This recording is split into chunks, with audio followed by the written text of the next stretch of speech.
Messieurs, dames, c'est dans cette ancienne écurie qu'aura lieu mon mariage avec mademoiselle Paul Pitchum, qui s'est enfuie de chez elle cette nuit et qui m'a suivi par amour afin de partager ma vie. La fable, au premier degré, raconte la rivalité entre le bandit Mackie, qui est un voleur de grand chemin, et Monsieur Pitchum, qui exploite la mendicité en fait, à Montréal.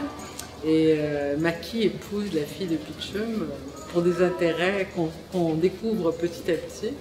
Et la rivalité s'étend à la ville tout entière. La pièce a été d'abord écrite par John Gay, ça s'appelait l'Opéra des gueux.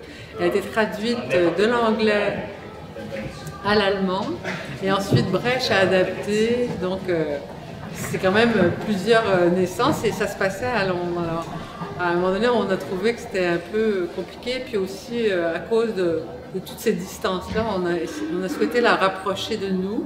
Alors, mais en même temps, en conservant quand même des éléments qui permettent de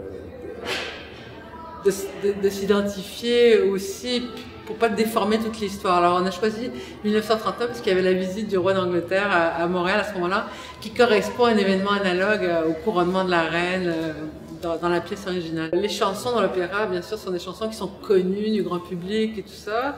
Moi là aussi, Jean-Marc a travaillé très très fort pour traduire ces chansons-là. En fait, c'est un travail vraiment difficile. Puis ce qui est très spécial, c'est que d'un point de vue dramaturgique, les chansons apportent quelque chose de complètement différent des scènes. Souvent, elles livrent quelque chose de profondément humain, elles livrent l'émotion, la vérité des personnages, alors que les scènes souvent sont bon, sur le mode plutôt sinon comique, mais bon, des comiques de situation, un peu, parfois même presque proche du fédo. Allô, y a-tu quelqu'un?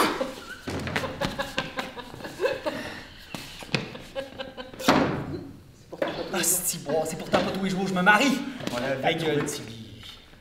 L'idée du spectacle est née autour de Sébastien aussi. Donc, parce que, en fait, c'est quand on travaillait Voët-Sec que j'ai pensé à faire l'opéra de Cassou et je ne l'aurais pas fait. Je ne l'aurais pas fait sans Sébastien. Mackie, c'est un bandit, c'est un voyou, mais ça fait penser un peu à, mais en plus élevé à des gens comme Mom Boucher, Mesrine aussi, dont on a le portrait qui nous revient beaucoup, puisqu'on fait un film sur lui. C'est un homme brutal, violent, qui a fait la guerre. C'est important de savoir ça dans son cas. C'est un homme donc, qui a vu des choses que pas tout le monde a vues et qui donc a, de par ce fait-là, une espèce d'autorité sur les gens qui l'entourent et donc sur son groupe là, de bandits qui travaillent avec lui. Donc. Mais on veut, en revenant, une police a voulu nous arrêter. Il est passé de ça avec le camion.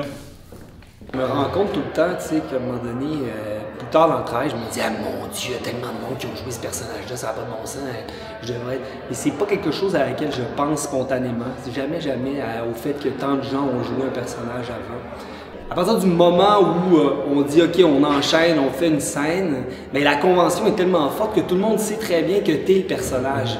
Donc à partir de ce moment-là, tout ce que tu réfléchis sur la pièce est totalement teinté de cette convention fondamentale du théâtre. Donc, c'est ça qui est intéressant, c'est penser depuis ce point de vue-là au personnage, puis c'est là que j'aime construire les choses.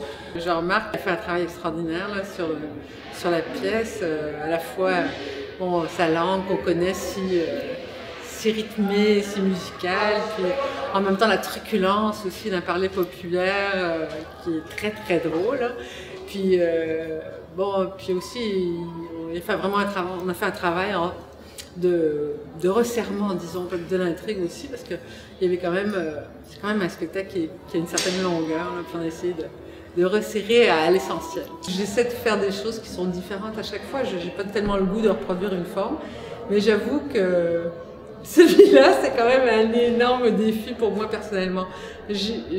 Vraiment, je suis dans des zones étrangères que je connais pas tant que ça, où je me risque là, bon, avec un théâtre plus réaliste, qui a beaucoup d'action. J'ai un fond noir aussi, hein, je m'amuse énormément parce que j'aime beaucoup aussi mettre en scène des choses qui sont drôles, qui sont vivantes, qui sont ça, mais par moments, J'ai peur.